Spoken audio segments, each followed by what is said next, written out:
बिहार के चुनावी रणभूमि में रणभेरी भी नहीं बजी है, लेकिन महागठबंधन में सीटों के बंटवारा को लेकर तलवारें खिंच गई हैं। सीपीआई-एमएल के नेता दीपांकर भट्टाचार्य ने कांग्रेस से कहा, औकात से ज्यादा सीटें मत मांगो, सीटें उतना ही लड़ो जितना जीत सको, 2020 का चुनाव मत भूलो। सीपीआई-एमएल का ये तीखा वार कांग्रेस के लिए सिर्फ नसीहत नहीं बल्कि महागठबंधन में जमीन खिसकने की तरफ एक इशारा भी है।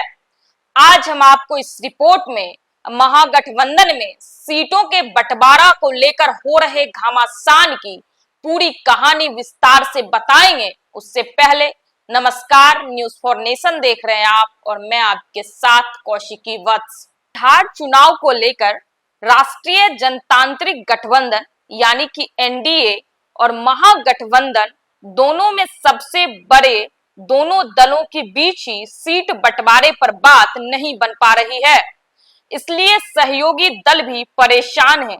एनडीए की सीट शेयरिंग पर सहमति बनाने की कोशिश में गुरुवार को पटना में गृह मंत्री अमित शाह और सीएम नीतीश कुमार के बीच भारतीय जनता पार्टी और जनता दल यूनाइटेड के बड़े नेताओं की मौजूदगी में चर्चा हुई। इस बीच महागठबंधन के सबसे बड़े वामपंथी दल भारतीय कम्युनिस्ट पार्टी मार्क्सवादी लेनिनवादी के महासचिव दीपांकर भट्टाचार्य ने कांग्रेस को नसीहत दी है कि वो औकात से ज्यादा सीट ना मांगे और इसकी चिंता करे कि भले सीटें कम लड़नी पड़े लेकिन कैसे ज्यादा जीती जाए।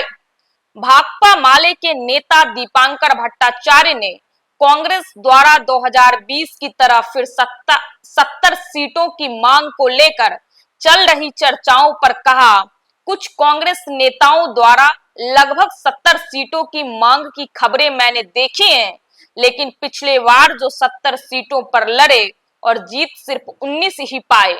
2015 में कांग्रेस 40 सीट लड़ी और 27 सीट जीती थी, वो अच्छा स्ट्राइक रेट था, लेकिन 2020 में वो 70 सीट लड़ी जो उनकी औकात से ज्यादा थी।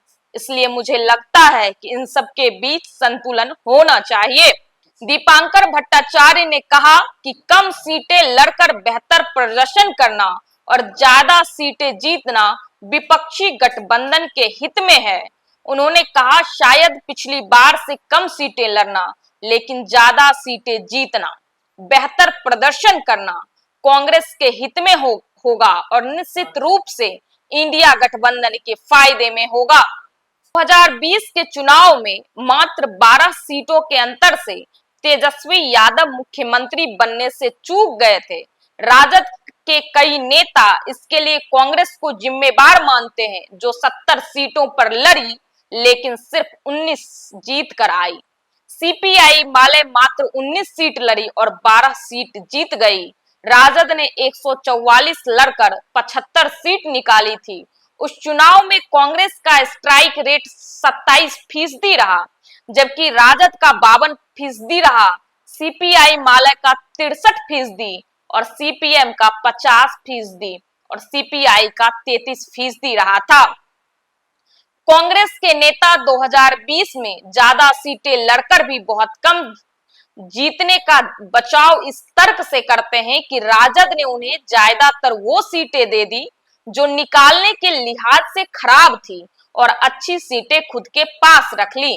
राजद चाहती है कि इस बार खेल खराब ना हो, इसके लिए कांग्रेस उतनी और वही सीटें ले जो उसे लगता है कि वो ठीक से लड़ सकती है और निकाल सकती है। 2020 के विधानसभा चुनाव के जब नतीजे आए थे तो तेजस्वी यादव मुख्यमंत्री बनते बनते रह गए, क्योंकि मात्र 12 सीटों से वो मुख्यमंत्री नहीं बन पाए और 12 सीट ज्यादा होने के वजह से एनडीए की सरकार बन गई।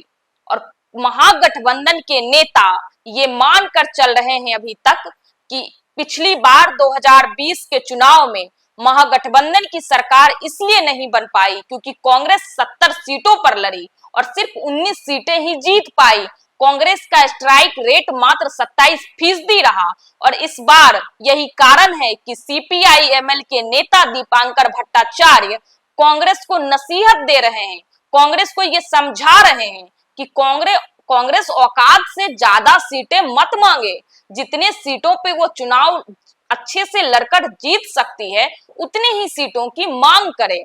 हालांकि उन्होंने साथ ही साथ ये भी कहा कि महागठबंधन में अलग अलग पार्टियों को उन सीटों पे फोकस करनी चाहिए अपने पाले में लेने के लिए जिन सीटों पे वो चुनाव अच्छे से डटकर लड़ सकती है और जीत सकती है। सीटों की संख्या बढ़ाने से कोई पार्टी बड़ी या छोटी नहीं हो जाती है। तो देखिए, महागठबंधन में सीट बंटवारे को लेकर घमासान लगातार जारी है। अभी महागठबंधन में सीट बंटवारा किसी निर्णय तक नहीं पहुंच पाया है और सीट बंटवारे को लेकर एनडीए में भी घमासान है। अमित शाह और जेडीयू के तमाम बड़े नेता पटना में कल उनकी सीट बंटवारे को लेकर चर्चा हुई है। दोनों गठबंधन, वो एनडीए गठबंधन हो या फिर इंडिया गठबंधन है, दोनों अभी सीट बंटवारे के पेच पर फंसी पड़ी हुई है। जल्द ही मुझे लगता है कि बिहार में सीट बंटवारा कौन से पार्टी कितने सीटों पर चुनाव लड़ेगी इसका घोषणा हो सकता है, क्योंकि चुनाव की जो समय सीमा है वो काफी नजदीक आ रही है। तो ये रिपोर्ट आपको कैसी लगी, आप अपनी राय हमें कमेंट बॉक्स में जरूर दें। मैं आपके साथ कौशिकी बत्स, आप देख रहे थे न्यूज़ फॉर नेशन। बहुत बहुत धन्यवाद।